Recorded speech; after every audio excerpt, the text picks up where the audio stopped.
राजकारणात दर मिनिटाला काहीतरी नवं घडतंय. बातमी कुणीही दे, पण खरी अपडेट मिळते फक्त राजकीय लाईव्हवर. साईबाबांच्या चरणी दर्शन घेण्यासाठी आलो. या राज्यातली जनता सुखी समाधानी राहिली पाहिजे हे पण साईंच्या चरणी साकडं घातलंय. शेतकरी प्रचंड अडचणीत आहे, त्याबाबतही साकडं घातलंय आणि नवीन वर्षाचं दर्शन घेतलं. आता नवीन वर्ष नाही आहे पण म्हणायचं आता इंग्रजी काळातलं नवीन वर्ष आणि धर्मातलं नवीन वर्ष, तर दोन गफलत या. मराठा आरक्षणाचा काय होईल किंवा पुन्हा करावं लागेल काय वाटत नाही. पुन्हा आंदोलन करावं लागेल असं वाटत नाही, कारण जबाबदारी विखे पाटील साहेबांनी घेतलेली, त्यामुळे समाजाने त्यांच्यावरती विश्वास ठेवलेला आहे. मुख्यमंत्र्यावरती विश्वास ठेवलेला आहे की मराठवाड्याचा जे आर निघाला आहे आणि त्या पद्धतीनं सगळं कामकाज होईल असं त्यांच्याकडून सांगणं प्रत्येक वेळेस. समाजानं 70-80 वर्ष नव्हतं, विश्वास ठेवणं सुद्धा तेवढंच गरजेचं म्हणून आम्ही विश्वास ठेवला. आंदोलन करण्याची वेळ आमच्यावर येणार नाही, आणि आता जर आंदोलन करायची वेळ आली तर अवघड होऊन जाईल सरकारचं, कारण मग पुन्हा गै नसती. कारण शेवटी मला समाजापेक्षा मोठं कोणी नाही.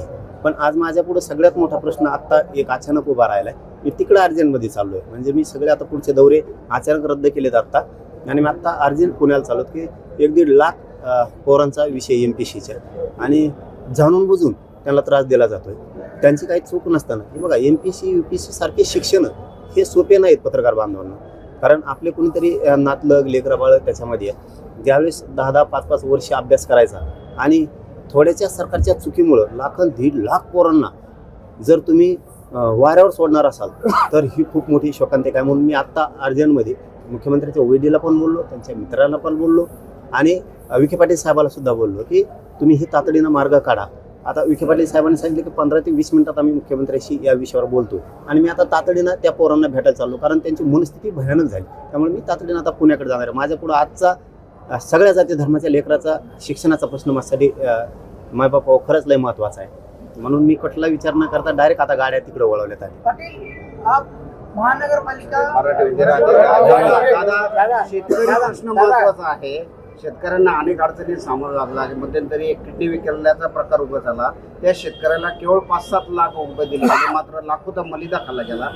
दुसरा प्रश्न असा आहे की बिबट्यांमुळे शेतकरी हैराण झालेला आहे. आता घेऊन कामगारांचं रक्षण करण्याची वेळ शेतकऱ्यांना आली आहे. सरकारचीच जबाबदारी आहे. बिबटे आले किंवा शेतकऱ्यावर नैसर्गिक अडचणी आल्या, हे सरकारचीच जबाबदारी असते. कारण एक पालक म्हणून पालकत्व या राज्यातल्या जनतेचं त्यांनी स्वीकारलेलं असतं.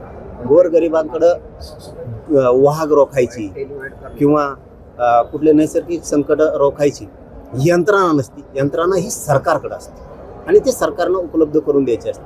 आता शेतकऱ्याला करण्याची वेळ येते तर शेतकऱ्याकडे एक हत्यार आहे ना, आपण त्या हत्याराचा उपयोग नाही करत.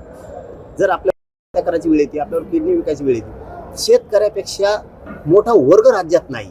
त्यांनी जर ठरवलं आपला काम करणाराच आणायचा, साधा आश्रय त्यांचा जो, मतदान फक्त त्यांना करायचं नाही. जेव्हा आपल्या शेतकऱ्याचे प्रश्न सोडवीन, कर्जमुक्ती करेन, त्यांना करायचं. कुणाच्या हातात आहे? शेतकऱ्यांचं. आपल्या हातात असून सुद्धा आपण वारंवार जर त्यांनाच करत राहिलो तर मग ते पुन्हा आपल्याला अडचणी आणतात. मुंबईला आता महानगरपालिकेचं इलेक्शन आहे. महानगरपालिकेचं इलेक्शन आहे आणि त्याच्यात उत्तर भारतीय नेते म्हणतात आता महापौर उत्तर भारतीय होणार. राजकारण विषय नाही बाबा आपला. ते राजकारणात गुतलं माणूस राजकारणातच भरकडत जात.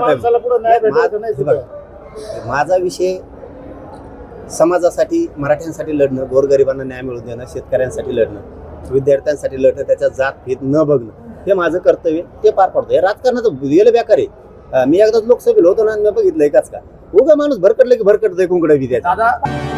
राजकीय घडामोडींचा सर्वात वेगवान अपडेट फक्त इथेच राजकीय लाईव्हवर. आमच्या YouTube चॅनलला लाईक, शेअर, सबस्क्राईब करा आणि रहा राजकारणाच्या रणभूमीवरील थेट नजरेत.